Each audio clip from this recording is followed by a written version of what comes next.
गरीब कविता school uniform पहने, कंधे पर बस्ता टांगे, हाथों में रिजल्ट लिए अपने माता पिता के पास आती है, जो घर के बाहर मिट्टी के बर्तन बना रहे और बेच रहे थे। साथ में कुछ ग्राहक भी खड़े थे। माँ, ये देखो, क्लास में सबसे अच्छे नंबरों से मैं पास हुई हूँ। देखा शांति तुमने, मैं ना कहता था हमारी बेटी हमारा नाम रोशन करेगी। मैं तो अपनी बेटी को अब और पढ़ाऊंगा जहाँ तक वो पढ़ सके। अरे वाह विनोद भैया, तुम्हारी बेटी पूरे स्कूल में फर्स्ट आई है। अब तो तुम्हें मिठाई बांटनी होगी। हम जैसे गरीबों के बहुत कम बच्चे होते हैं जो इतने अच्छे नंबरों से पास होते हैं। कविता का रिजल्ट देख न सिर्फ विनोद और शांति खुश होते हैं, बल्कि वहाँ कुछ गरीब लोग जो मिट्टी के मटके बर्तन लेने आए थे वो भी काफी ज्यादा खुश होते हैं। पर ये सब विनोद के पड़ोसी अशोक और उसकी बीवी देखकर जलने लगते हैं। सरकारी स्कूल में फर्स्ट क्लास आकर तुम्हारी बेटी ने कोई पहाड़ नहीं तोड़ दिया। और अपनी बेटी पर थोड़ा सोच समझ कर खर्च करना, क्योंकि गरीब के बच्चे कभी कुछ नहीं कर पाते। देखना, मेरी बेटी मेरी तरह एक दिन बहुत बड़ी इंसान बनेगी और तुम्हारी बेटी तुम्हारी ही तरह मिट्टी के बर्तन और मटके बनाती रह जाएगी। सही कहा अशोक भैया तुमने। आजकल गरीबों के कुछ ज्यादा ही पर निकल आए हैं, अपनी औकात से बढ़कर सपने देखने लगे हैं। इस तरह अशोक और कुछ और अमीर लोग मिलकर गरीब विनोद का मजाक बनाते हैं, पर कविता और उसके माता पिता उनकी बातों पर ज्यादा ध्यान नहीं देते। इसी तरह कुछ दिन बीत जाते हैं और एक दिन कविता तैयार होकर कॉलेज जाती है। वो जैसे ही कॉलेज के दरवाजे पर पहुंचती है, उसके सामने एक महंगी कार आकर रुकती है और उसमें से बबीता नाम की एक लड़की निकलती है। ओए कविता, तुम इस कॉलेज के बाहर क्या कर रही हो? बबीता, मैंने भी तुम्हारी तरह इस कॉलेज में अपना एडमिशन लिया है। क्या? पर तुम्हें इस कॉलेज में एडमिशन मिला कैसे? जानती भी हो इस कॉलेज में एडमिशन करवाने के लिए मेरे माता पिता ने कितने पैसे खर्च करे। यहाँ सिर्फ अमीर लोग आते हैं पढ़ने, ना कि तुम जैसे गरीब। जरूरी नहीं बबीता, जो अमीर हो वही अच्छी कॉलेज में जाए। अच्छे नंबरों की भी बहुत अहमियत होती है, जिसकी वजह से मुझे स्कॉलरशिप मिली है और यहाँ मेरा एडमिशन हुआ है। इतना बोलकर कविता कॉलेज में चली जाती है। कविता को देख बबीता का खून खौल जाता है और इसी तरह कुछ दिन बीत जाते हैं और एक दिन। सुनिए जी, आज हमारी कविता इतनी लेट हो गई कि वो अपना लंच घर में ही भूल गई। आप जल्दी से जाकर उसका लंच दे दीजिए ना, वो अभी ज्यादा दूर नहीं गई होगी। अब विनोद जल्दी से लंच बॉक्स लेकर साइकिल से अपनी बेटी के पीछे जाता है, जो कि मेन रोड पर पहुंच चुकी थी। पर वो देखता है कि बबीता कार रोककर कविता से कहती है, वैसे कविता, तुम चाहो तो मेरी कार में बैठ सकती हो। वैसे भी हमें एक ही कॉलेज में जाना है। नहीं, मैं चली जाऊंगी। ओह कम ऑन कविता, आप शर्माना बंद भी करो और आकर गाड़ी में बैठ जाओ। पीछे से बाइक से बैग लिए अशोक भी आता है। अरे बेटा, इन गरीबों के मुंह नहीं लगते। ये देखो, तुम जल्दबाजी में अपना पर्स घर ही भूल आई थी। इसमें तुम्हारी माँ ने कुछ पैसे रख दिए हैं, तो अच्छा सा बाहर जाकर लंच करना। देख रहे हैं अंकल आप, मेरे पापा मेरी कितनी फिक्र करते हैं। चलो कविता, बैठो तुम। बबीता के कहने पर अब जैसे ही कविता गाड़ी का दरवाजा खोलने जाती है, बबीता अपनी गाड़ी स्टार्ट कर वहां से चली जाती है। यह देख कविता को बहुत बुरा लगता है और वहीं अशोक अपनी बेटी की इन हरकतों पर हंसते हुए गरीब बाप बेटी का मजाक बनाता है। मुझे कभी कभी तुम गरीबों पर बहुत तरस और कभी कभी बहुत हंसी आती है। तुम जैसों के साथ मेरी बेटी ने बिल्कुल सही किया। बेटी, मुझे माफ कर दे। तेरे माँ बाप इतने गरीब हैं कि तुझे कॉलेज जाने के लिए नई साइकिल भी नहीं दे सकते। ये पुरानी साइकिल देकर तुझे कोई फायदा नहीं, कभी भी धोखा दे सकती है। पापा, ऐसी बातें करके आप अपना दिल छोटा मत कीजिए। आपने मुझे जितना भी दिया है मेरे लिए वो काफी है। इतना बोलकर विनोद सिर झुकाकर अपने घर जाता है, तो वहीं कविता भी कॉलेज जाती है और अशोक भी उन गरीबों का मजाक बनाकर अपने घर चला जाता है। घर जाने के बाद जब विनोद का उतरा हुआ चेहरा शांति देखती है तो वो भी परेशान हो जाती है। क्या हुआ जी, आज फिर किसी ने हमारी गरीबी का मजाक उड़ाया क्या? हाँ शांति, और अब लोग हमारा मजाक तब तक बनाएंगे जब तक हमारी बेटी कुछ करके न दिखा दे। अब हमारी बेटी ही हम गरीबों का मान सम्मान बढ़ा सकती है। क्योंकि अशोक और उसका परिवार अमीर था, इसलिए उनका घमंड भी काफी ज्यादा था। समय यूं ही बीतता है और देखते ही देखते फर्स्ट ईयर के एग्जाम शुरू हो जाते हैं। क्योंकि हर समय बबीता अपने दोस्तों के साथ घूमने और पार्टी करने में व्यस्त रहती थी, इसलिए वो पढ़ाई नहीं करती। और एग्जामिनेशन हॉल में जब सभी बच्चे एग्जाम दे रहे होते हैं तो बबीता कविता के पीछे बैठी उसकी आंसर शीट छुप छुप कर देख रही होती है। कितना छोटा छोटा लिख रही है ये, लगता है अब मुझे अपनी चिट निकालनी ही पड़ेगी। इतना बोलकर बबीता चिट निकालकर नकल करने लगती है और पीछे से टीचर आती हैं और वो पकड़ी जाती है, जिसके बाद उसके माता पिता को बुलाया जाता है। ये देखिए, आपकी बेटी घर से पहले ये चिट बना कर लाई है ताकि पेपर में नकल कर सके। अरे सर, बच्चे हैं, थोड़ी बहुत नकल तो करेंगे ना। आप कुछ ले देकर दफा दफा कर दीजिए। और ये बात अपने तक ही रखिएगा, प्रिंसिपल तक ना पहुँचे, वरना मेरी बेटी का तो कॉलेज से नाम कटेगा ही कटेगा। पर आपकी नौकरी पर भी बात आ सकती है सर। आप जानते हैं ना हम कौन हैं। सही कहा मैडम, लक्ष्मी से बढ़कर और क्या ही चीज होगी। फिक्र मत कीजिए, इस बारे में किसी को पता नहीं चलेगा। पर बबीता, तुम अगली बार से नकल मत करना, वरना तुम्हें बचाना मुश्किल होगा। इस तरह उस दिन अशोक पैसे देकर अपनी बेटी के एग्जाम करवाता है और घर जाकर अपनी बेटी से कहता है, अरे उस गरीब की बेटी को देखो, आज तक ट्यूशन नहीं लिया फिर भी टॉप करती है। और एक तुम्हें देखो, अगर अब तुम पकड़ी गई तो मैं तुम्हें नहीं बचाने वाला। और कल से तुम शहर के सबसे बड़े इंस्टीट्यूट में जाओगी पढ़ाई करने, और अगर इस बार कम नंबर आए तो तुम्हारी हालत मैं कविता के जैसी कर दूंगा। अशोक अपनी बेटी को डांट कर वहां से चला जाता है, पर बबीता पर कोई असर नहीं पड़ता। तो वहीं विनोद अपनी बेटी के लिए इंस्टीट्यूट देख कर आता है। बेटा, मैं तेरे लिए एक ट्यूशन देख कर आया हूँ, तो कल से वहाँ चली जाना और अच्छे से पढ़ाई करना ताकि पूरे कॉलेज में टॉप कर सको। पापा, मुझे किसी भी इंस्टीट्यूट की जरूरत नहीं है, मुझे सेल्फ स्टडी करना पसंद है। आप देखना, मैं पूरे कॉलेज में टॉप करूंगी, ये आपकी बेटी का आपसे वादा है। इतना बोलकर कविता किताब लेकर पढ़ने बैठ जाती है।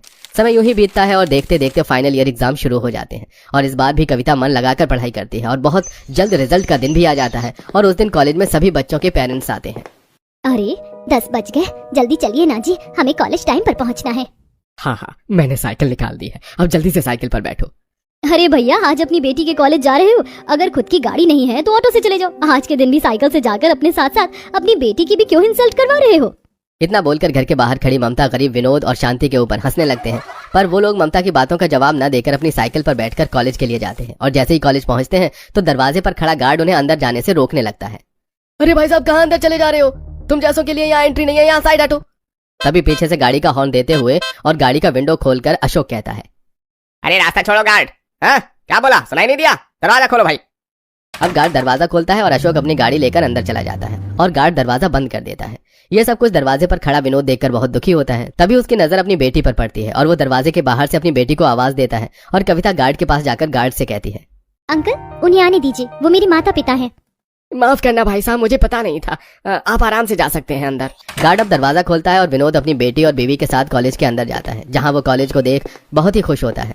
कुछ देर बाद वो लोग एक बड़े से हॉल रूम में जाते हैं और जब गरीब विनोद अपनी बीवी के साथ चेयर पर बैठता है तो कुछ बड़े लोग आकर उन्हें वहां से हटा देते हैं। अरे तुम जैसों को इस कॉलेज में एंट्री कैसे मिल गई? साइड हटो यहाँ पर। हाँ, यहाँ स्टूडेंट्स के पेरेंट्स बैठेंगे, ना कि तुम जैसे गरीब लोग। जिस काम के लिए आए हो जाकर वो काम करो। चलिए जी, हम कहीं और चलते हैं। अंकल जी, सोच समझ कर बोलिए, मैं भी इस कॉलेज की स्टूडेंट हूँ और ये मेरे पेरेंट्स हैं। कोई बात नहीं माँ, आगे जगह नहीं है, आप मेरे साथ पीछे चलिए, हम सब पीछे खड़े हो जाएंगे। कविता अपने माता पिता के साथ सबसे पीछे जाकर खड़ी हो जाती है और जब हॉल में कुछ नौकर स्नैक्स लेकर पेरेंट्स के पास जाते हैं तो एक ड्रिंक शांति उठा लेती है। अरे अरे, ये क्या कर रही हो तुम? तुम्हें पता नहीं है ये स्नैक्स सिर्फ स्टूडेंट और उनके पेरेंट्स के लिए है। तुम जाकर अपना काम करो और इस ड्रिंक को यहीं रख दो। भाई साहब, हम नौकर नहीं है, हम यहाँ काम करने के लिए नहीं, अपनी बेटी के लिए आए हैं। आज रिजल्ट निकलेगा और फर्स्ट सेकंड थर्ड आने वालों को इनाम मिलेगा। हमें भी बुलाया गया है, तभी हम यहाँ पर आए हैं। अरे क्या हो गया है कॉलेज वालों को? कैसे कैसे बच्चों को एडमिशन देने लगे हैं आजकल। उस नौकर की ये बात सुनकर शांति और विनोद बहुत दुखी होते हैं, पर यह देख अशोक और ममता हंसने लगते हैं। कुछ ही देर में अनाउंसमेंट होती है और सेकंड थर्ड पर आए बच्चों के नाम लिए जाते हैं और टीचर कविता का नाम लेती है। तो पूरे स्कूल में टॉप करके जिस स्टूडेंट ने फर्स्ट पोजीशन हासिल की है वो है मिस कविता। कविता का नाम सुनकर वहां बैठे सभी लोग हैरान हो जाते हैं, तो वहीं शांति और विनोद काफी ज्यादा खुश होते हैं। अब स्टेज पर अपना रिजल्ट और मेडल लेने के लिए कविता अपने माता पिता के साथ स्टेज पर जाती है। मुझे आज ये कहते हुए बहुत अच्छा लग रहा है कि इतने सालों के बाद हमारे कॉलेज में एक गरीब माता पिता की बेटी ने टॉप किया है। तो आपको कैसा लग रहा है, आपकी बेटी ने पूरे कॉलेज में टॉप किया है? क्या आपको इस चीज की उम्मीद थी? सर, बहुत उम्मीद थी, पर हमने कभी सपने में भी नहीं सोचा था कि हमारी बेटी की वजह से हमें इस तरह से सम्मानित किया जाएगा। आज हम बहुत खुश हैं।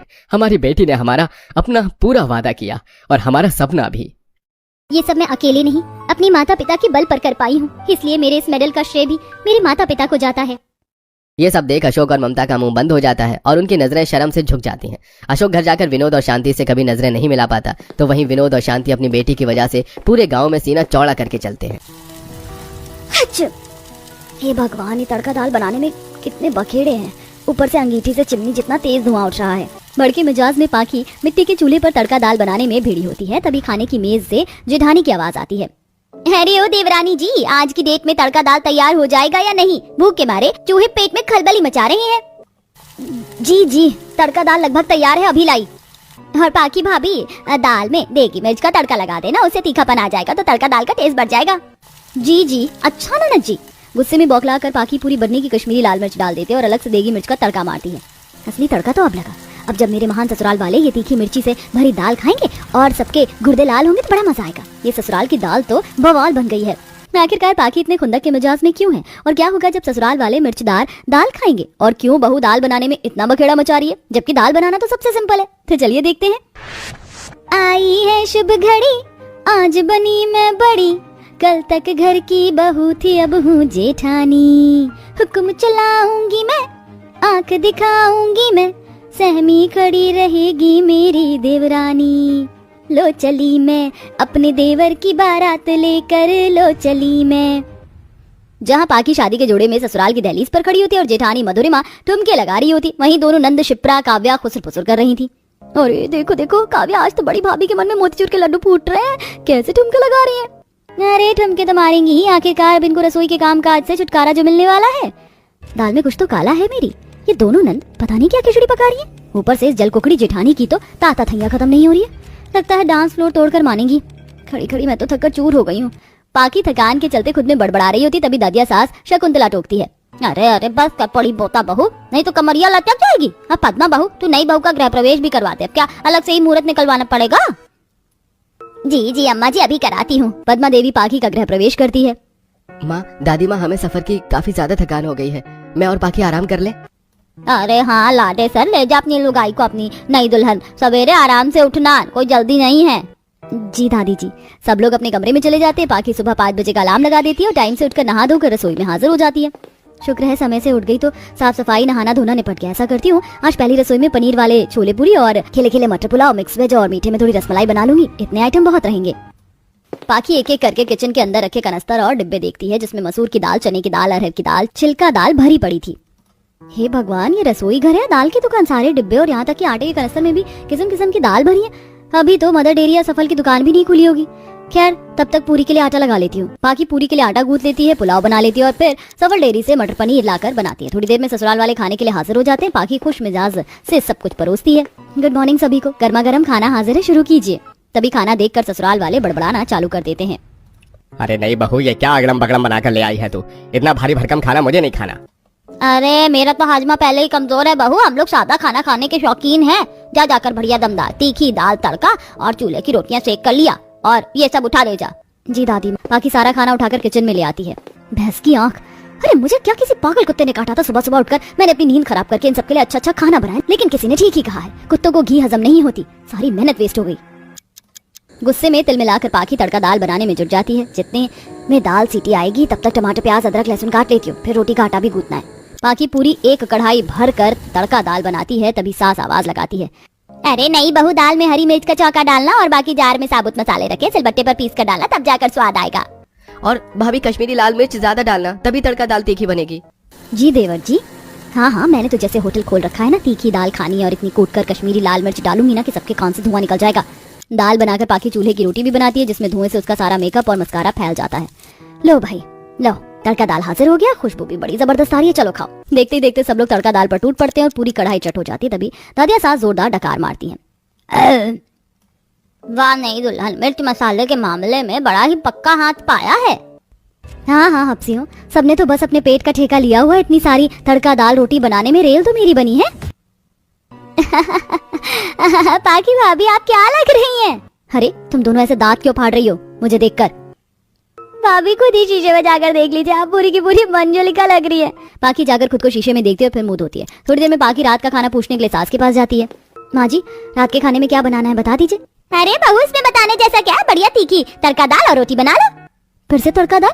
सुबह ही तो तड़का दाल बनी थी माँ जी। देवरानी जी, हमारे घर में तो तीनों टाइम तीखा तड़का दाल ही बनता है और अब तुम भी तीखा खाने की आदत डाल लो। पैर पटकते हुए पाकी रसोई घर में लौटकर दोबारा से तड़का दाल बनाती है। ये भगवान, सुबह की तीखी दाल खाने के चलते मेरे पेट में अभी तक गर्मी फूक रही है और इनको अभी भी तीखी तड़का दाल खानी है। कितने जीभ के चटोरे हैं। पाकी इस बार एक पाव से ज्यादा हरी मिर्च तड़का दाल में डाल देती है, साथ में कश्मीरी लाल मिर्च भी डालती है ताकि उसके ससुराल वाले तीखा खाना छोड़ दे, लेकिन उसका ये पैतरा किसी काम नहीं बनता। अब बेचारी पाकी तीनों टाइम ससुराल में तीखी दाल बनाकर खाकर पक चुकी थी। अब तो मुझे इस तड़का दाल का नाम सुनकर ही बुखार लग जाता है। अरे जानवरों को भी बदल बदल कर चारा खिलाया जाता है। अरे कढ़ाई पनीर मलाई चाप नाम की चीज भी है, लेकिन इन सबके चटोरी जीभ को तो तड़का दाल की लत पड़ गई है। पाकी गुस्से में लाल पीली प्याज काट कर रोई जा रही थी। गैस सिलेंडर भी खत्म हो जाता है। बेड़ा घर को, बस सिलेंडर खत्म होना बाकी रह गया था। अच्छा खाना छोड़ देती हूँ। सासू माँ, ससुर जी, गैस सिलेंडर खत्म हो गया है, खाना नहीं बन पाएगा। हाय दैया, तू तो बड़ी कामचोर है पोता बहू। अरे गैस सिलेंडर ही तो खत्म हुआ, आंगन में अंगीठी रखी हुई है और उपले भरे पड़े हैं, चूल्हे पर बना ले खाना। हे भगवान, बाकियों से ज्यादा तो इस दादी सास का पेट पहाड़ है। 10 लोगों की तड़का दाल तो अकेले खुराक में खा जाती है। कैसे कैद खाने ससुराल में फंस गई है तू पाकी। अब पाकी अंगीठी पर धुएं में दाल रोटी बनाती है और जानबूझकर इस बार पूरी एक बड़नी मिर्ची डाल देती है। क्या तीखी तड़का दाल खाने वाले ससुराल वाले इस बार की मिर्चीदार दाल पचा पाएंगे या सीसी करेंगे? आइए देखते हैं। ये लीजिए, गर्मा गर्म तड़का दाल हाजिर है। वाह, दाल देखने में तो बहुत ही डिलीशियस और कलरफुल लग रही है भाभी, आज तो मजा आएगा। जैसे ही सब लोग दाल खाते हैं तो सब मिर्ची के मारे प्रेशर कुकर की तरह फटने को जाते हैं। हाँ दैया मार डाला, तौबा तौबा, हाँ कितनी तीखी तड़का दाल बनाई है तूने बहू। अरे क्या शौचालय में से इंजन से धुआं निकालेगी इतनी तीखी दाल खिलाकर। वही तो दादी, मेरे तो कान से धुआं निकल गया। इन्हें तो वैसे भी कुछ नहीं आता जाता, बस काम बिगड़वा लो। बस शिप्रा, अरे आप लोग तो बड़े चाव से तीखी तड़का दाल खाते हैं तो आज ऐसे भुट्टे की तरह उछल क्यों रहे हैं? मेरी एक बात कान खोलकर सुन लीजिए, ये तो सिर्फ ट्रेलर था। अगर आप लोग नहीं चाहते कि मैं पिक्चर दिखाऊं तो ये तीनों टाइम का तड़का दाल खाना छोड़ दीजिए, वरना खुद पकाना और परोस कर खाना, क्योंकि मैं अपने मायके चली जाऊंगी। इस बार की रिकॉर्ड तोड़ देने वाली तड़का दाल खाकर तीखा तड़का दाल खाने के शौकीन ससुराल वाले कान पकड़ लेते हैं। वहीं बहू को भी 3 टाइम तीखा तड़का दाल बनाने से छुटकारा मिल जाता है।